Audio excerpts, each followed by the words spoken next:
اب موٹاپا جو ہے وہ اس کو یوں سمجھ لیجئے کہ پیٹ کا پھولا ہونا، جسم کا پھولا ہونا، چلیں تو سانس پھولنے لگے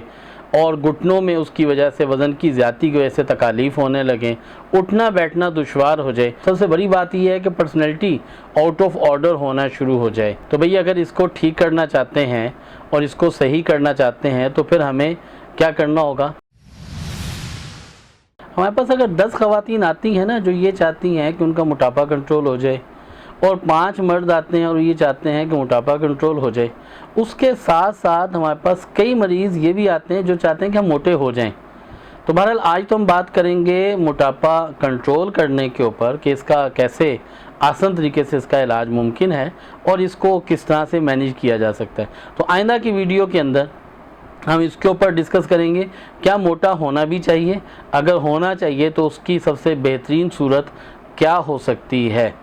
تو بات کرتے ہیں موٹاپا کو کنٹرول کرنے کی۔ اب موٹاپا جو ہے وہ اس کو یوں سمجھ لیجئے کہ پیٹ کا پھولا ہونا، جسم کا پھولا ہونا، چلیں تو سانس پھولنے لگے اور گھٹنوں میں اس کی وجہ سے وزن کی زیادتی کی وجہ سے تکالیف ہونے لگیں، اٹھنا بیٹھنا دشوار ہو جائے اور ہمارے سارے کام متاثر ہو جائیں۔ سب سے بڑی بات یہ ہے کہ پرسنالٹی آؤٹ آف آرڈر ہونا شروع ہو جائے۔ تو بھئی اگر اس کو ٹھیک کرنا چاہتے ہیں اور اس کو صحیح کرنا چاہتے ہیں تو پھر ہمیں کیا کرنا ہوگا؟ ہمیں زیادہ نہیں، 4 ہفتے ایک خاص انداز میں اپنی ڈائٹ کو لے کر چلنا ہوگا، اور 4 ہفتے میں خواتین کے لیے میں الگ سورہ مبارکہ بتا دوں گا اور میل ممبرز کے لیے الگ سورہ مبارکہ بتا دوں گا۔ اس کا اہتمام کرنا ہوگا تو موٹاپا انشاءاللہ مینیج ہو جائے گا اور آپ کی ویکنسز کور ہو جائیں گی۔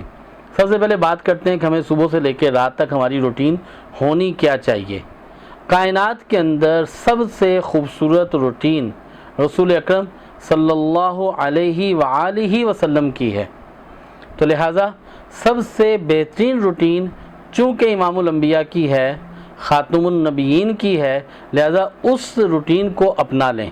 وہ روٹین کیا ہے؟ صبح اٹھنا ہے اور رات کو جلدی سونا ہے،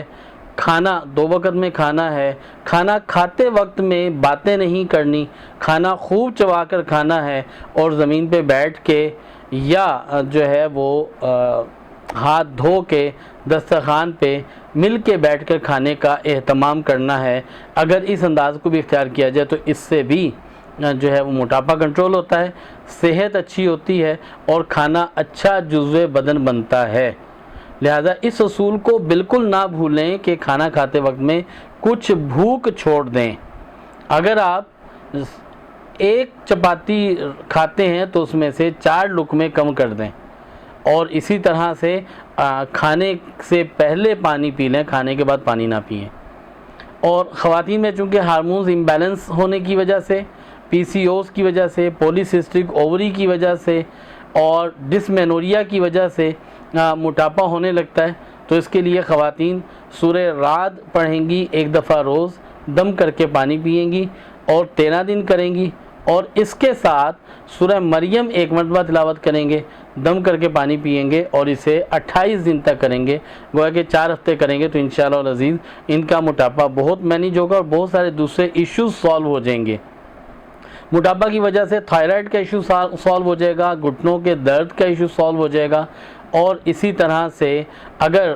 ہارمونز کے ایشوز ہیں تو وہ بہتر ہو جائیں گے۔ وہ مرد حضرات جو کھانا کھاتے ہیں اور کھانا کھانے کے بعد فوراً سو جاتے ہیں اور پھر موٹاپا کی طرف ان کا رجحان بڑھتا چلا جا رہا ہے، سورہ رعد 1 مرتبہ روزانہ وہ بھی تلاوت کریں گے، دم کر کے پانی پئیں گے، اور اس کے ساتھ سورہ صافات 1 مرتبہ تلاوت کریں گے، دم کر کے پانی پئیں گے اور اسے 28 دن تک کنٹینیو رکھیں گے۔ اس کے ساتھ اپنی ڈائٹ کو، اپنی خوراک کو مینٹین کرنا شروع کریں تو انشاءاللہ موٹاپا بہتر ہو جائے گا۔ دیکھیں جو اپنے وزن کو کم کرنا چاہتے ہیں وہ ایک بات کا اور دھیان رکھیں، بہت زیادہ پرہیز یا ڈائٹنگ کرنے کی وجہ سے بہت زیادہ ویکنسز آنے لگتی ہیں۔ لہٰذا اگر آپ بیلنس ڈائٹ کریں گے، سمجھ کے کھائیں گے اور کچھ ایکسرسائز آپ روزانہ کی بنیاد پر رکھیں گے تو آپ کا دفاعی نظام مضبوط رہے گا، اور اگر کچھ موٹاپا ہو بھی جائے تو آپ کو پریشان نہیں کرے گا۔ اس دعا کے ساتھ کہ اللہ جل شانہ سارے مسلمانوں کے اوپر اپنی خاص رحمت عطا فرمائے اور ہر انسان کو ہر طرح کی تکلیف سے اس کی حفاظت فرمائے، آمین۔